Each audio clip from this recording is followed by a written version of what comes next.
Saviez-vous qu'en cet instant même, sous nos pieds, existe un vaste et complexe univers vivant, un royaume caché qui s'étend sur des kilomètres et abrite des formes de vie si extraordinaires qu'elles défient notre compréhension du possible?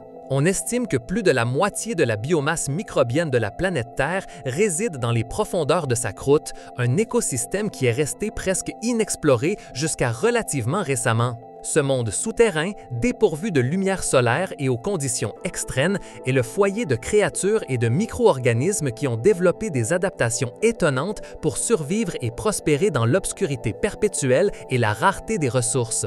La vie souterraine n'est pas un concept homogène, elle englobe une diversité d'environnements et de profondeurs. Des premiers centimètres du sol fertile, grouillant d'insectes, de vers et de bactéries, jusqu'aux profondeurs abyssales des grottes, aux aquifères souterrains et même aux roches cristallines à des milliers de mètres sous la surface. Chacune de ces niches présente des défis uniques qui ont façonné l'évolution de ses habitants de manière surprenante. La plupart des organismes qui habitent ces écosystèmes sont classés selon leur dépendance à ceux-ci. Les trogloxènes sont des visiteurs occasionnels comme les chauves-souris, les troglophiles peuvent vivre aussi bien à l'intérieur qu'à l'extérieur des grottes, et les troglobies sont les véritables habitants permanents, complètement adaptés et capables de survivre en surface. L'un des aspects les plus frappants de ces êtres est la perte de la vision. Dans un monde où la lumière est inexistante, les yeux deviennent inutiles et énergétiquement coûteux à maintenir. L'évolution a favorisé leur atrophie ou leur disparition complète. Un exemple classique est le protée ou salamandre aveugle, dont le nom scientifique est Proteus anguinus. Cet amphibien, endémique des grottes karstiques d'Europe centrale et du Sud-Est, est un troglobie par excellence. Sa peau est dépourvue de pigmentation, affichant une couleur rosée due à la visibilité de ses vaisseaux sanguins.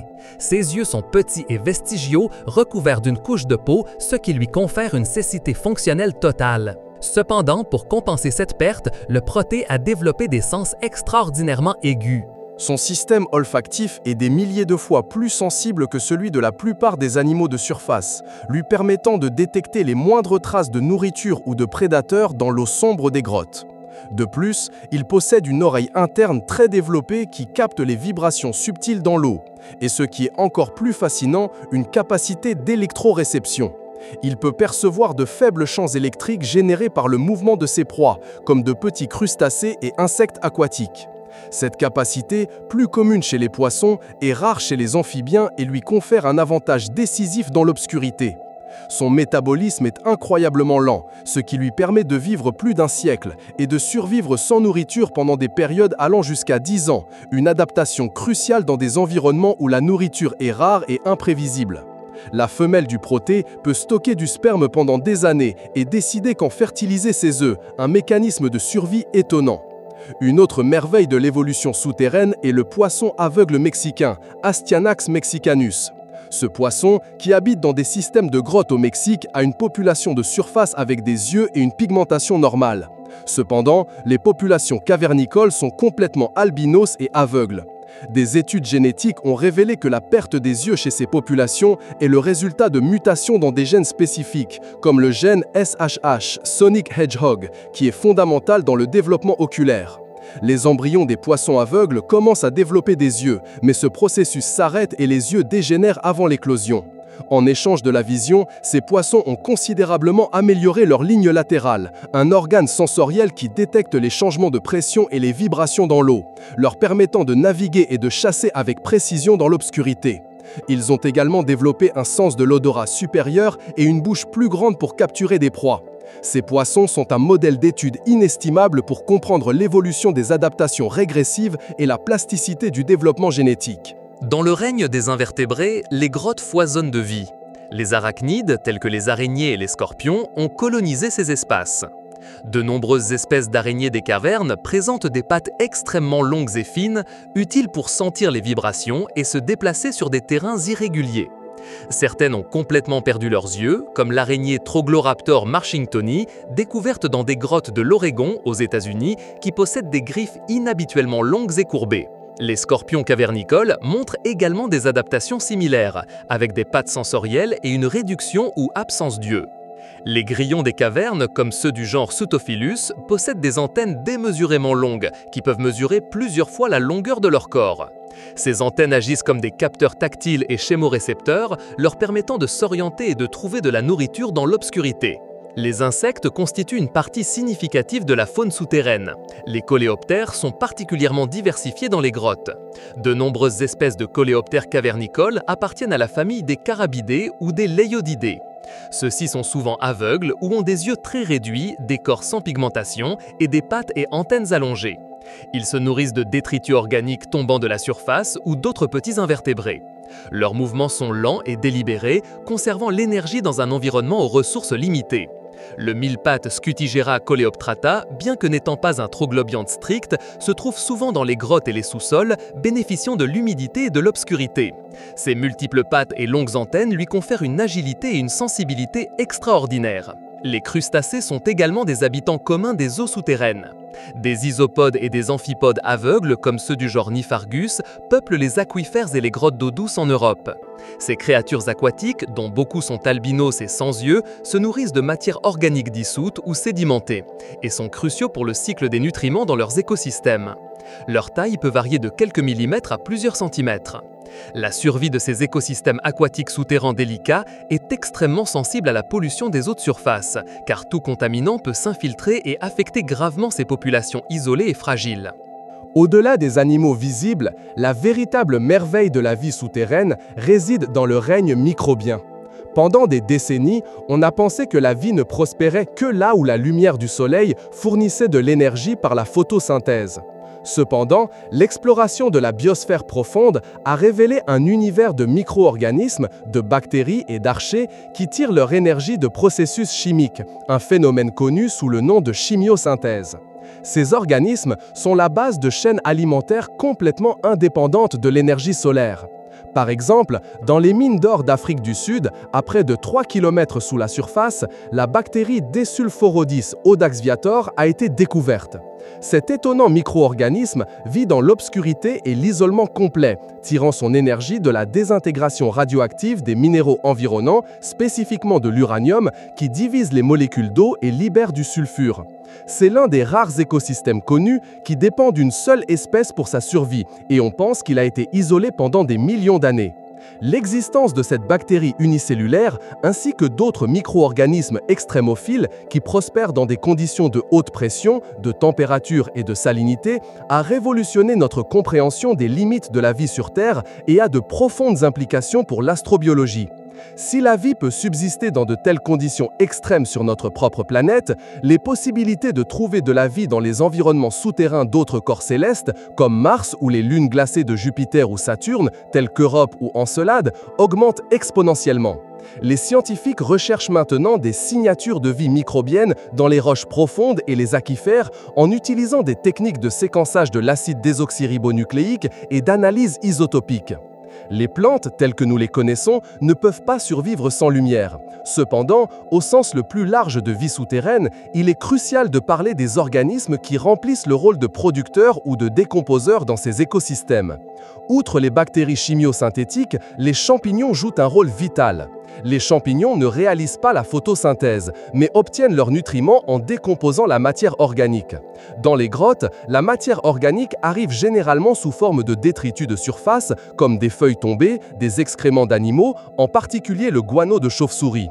Ce guano est une source riche et constante de nutriments qui soutient une vaste communauté d'invertébrés et de micro-organismes. Les champignons, ainsi que les bactéries détritivores, sont les principaux recycleurs de ces nutriments, libérant des composés essentiels qui peuvent ensuite être utilisés par d'autres organismes. Certaines espèces de champignons ont développé des relations symbiotiques avec les racines des arbres en surface, étendant leur mycélium sur des kilomètres sous terre et facilitant l'absorption des nutriments et de l'eau pour les plantes. L'une des adaptations les plus impressionnantes chez un mammifère souterrain est celle du ratope nu, de nom scientifique Heterocephalus glaber. Ce rongeur africain, bien qu'il ne soit pas un habitant des grottes naturelles, vit dans des systèmes complexes de tunnels qu'il a lui-même creusés sous les savanes d'Afrique de l'Est. Ce sont de véritables ingénieurs souterrains. Ils sont presque entièrement dépourvus de poils, ont une peau ridée et rosâtre, des incisives proéminentes qu'ils utilisent pour creuser et de très petits yeux avec une vision extrêmement limitée. Le plus remarquable chez le rataupe nu est sa physiologie unique. Ce sont les seuls mammifères à présenter un comportement social eusocial, similaire à celui des fourmis ou des abeilles, avec une seule reine reproductrice et une caste d'ouvriers stériles qui s'occupent de l'excavation et de la collecte de nourriture. Leur tolérance à l'hypoxie, c'est-à-dire au manque d'oxygène, est extraordinaire. Ils peuvent survivre pendant des périodes prolongées dans des conditions de très faible teneur en oxygène, allant même jusqu'à 18 minutes sans oxygène perceptible, grâce à un métabolisme adapté qui peut basculer vers la glycolyse anaérobie, utilisant du fructose comme carburant au lieu du glucose. De plus, ils sont remarquablement résistants au cancer et ont une longévité exceptionnelle pour leur taille, vivant jusqu'à 32 ans, soit 8 fois plus que d'autres rongeurs de taille similaire. Ces animaux font l'objet de recherches intenses en biomédecine pour leurs propriétés anticancéreuses et anti-âge, offrant l'espoir de nouvelles thérapies humaines. La façon dont leur corps s'adapte à l'environnement souterrain, avec une faible disponibilité d'oxygène et une forte concentration de dioxyde de carbone, est un témoignage de l'incroyable capacité d'adaptation de la vie. L'exploration de la vie souterraine a nécessité le développement de techniques spécialisées. La spéléologie, science dédiée à l'étude des grottes, a énormément progressé. Les biologistes cavernicoles utilisent des pièges spéciaux, des filets et des caméras endoscopiques pour étudier la faune sans trop perturber ces écosystèmes fragiles. La géologie et la microbiologie se combinent pour forer profondément la croûte terrestre, extrayant des échantillons de roches et d'eau qui sont ensuite analysés dans des laboratoires stériles afin d'identifier des micro-organismes qui n'ont jamais vu la lumière du soleil. La pollution est une menace constante pour ces écosystèmes vierges. L'infiltration de pesticides, d'engrais et d'autres produits chimiques depuis la surface peut dévaster des populations entières d'organismes sensibles dans les aquifères souterrains. Le tourisme non réglementé dans les grottes peut également altérer les conditions environnementales, introduire des contaminants ou perturber les habitats. C'est pourquoi la conservation de ces environnements est cruciale. Les grottes agissent également comme des archives naturelles de l'histoire climatique et géologique. Les stalagmites et stalactites, formations rocheuses qui croisent dans les grottes, contiennent des couches qui enregistrent les changements climatiques sur des milliers d'années. L'étude des sédiments et de l'eau à l'intérieur des grottes peut révéler des informations sur l'ancienne hydrologie et les événements géologiques passés. Cela nous permet de mieux comprendre comment les écosystèmes souterrains ont réagi aux changements environnementaux sur de vastes périodes de temps. La biodiversité souterraine est bien plus vaste qu'on ne le pensait. De nouvelles espèces sont découvertes régulièrement, certaines avec des caractéristiques si uniques qu'elles ouvrent de nouvelles branches dans l'arbre de la vie. Chaque nouvelle espèce trouvée dans les profondeurs nous apprend quelque chose de nouveau sur les limites de l'adaptation et de la résilience. Par exemple, en 2018, dans les mines de Naica au Mexique, des bactéries extrémophiles ont été découvertes, prospérant dans des cristaux géants de gypse à des températures de 60 degrés Celsius, démontrant l'incroyable capacité des micro-organismes à survivre dans des environnements auparavant considérés comme inhospitaliers. Ces bactéries se nourrissent de minéraux et sont une forme de vie qui s'est adaptée à des conditions thermiques et chimiques extrêmes. L'avenir de la recherche souterraine est prometteur. Des technologies de séquençage génétique de pointe sont utilisées pour cataloguer la diversité microbienne à une échelle sans précédent. Des robots autonomes et des drones sont en cours de développement pour explorer des grottes inaccessibles et des aquifères profonds, minimisant les risques pour les chercheurs humains et permettant l'accès à des endroits auparavant impensables. La bioprospection, la recherche de nouveaux composés chimiques et biologiques dans la nature, s'étend également au sous-sol. Les micro-organismes des environnements extrêmes produisent des enzymes et des métabolites uniques qui pourraient avoir des applications en médecine, en biotechnologie et dans l'industrie. Par exemple, des enzymes qui fonctionnent à des températures élevées ou dans des conditions acides pourraient être utiles dans des processus industriels nécessitant des conditions extrêmes. Comprendre la vie souterraine est fondamental, non seulement pour la connaissance scientifique, mais aussi pour notre propre existence. Les aquifères souterrains sont une source vitale d'eau potable pour des milliards de personnes à travers le monde. La santé de ces écosystèmes dépend directement de la santé de leurs habitants, y compris les micro-organismes qui purifient l'eau. L'interaction entre la surface et le sous-sol est constante et souvent invisible, mais ses implications sont profondes.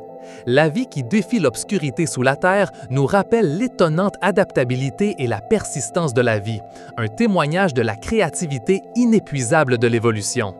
C'est un appel à l'humilité et à l'admiration pour un monde qui, malgré sa proximité, reste en grande partie un mystère. Si ce voyage au cœur caché de notre planète a éveillé votre curiosité, nous vous invitons à plonger encore plus loin avec nous. Abonnez-vous à la chaîne Explorando pour ne pas manquer les futures expéditions, mettez un like si ce contenu vous a semblé fascinant, laissez-nous un commentaire avec vos réflexions ou questions sur la vie souterraine et partagez cette vidéo afin que plus de personnes puissent découvrir les merveilles qui attendent sous la surface terrestre.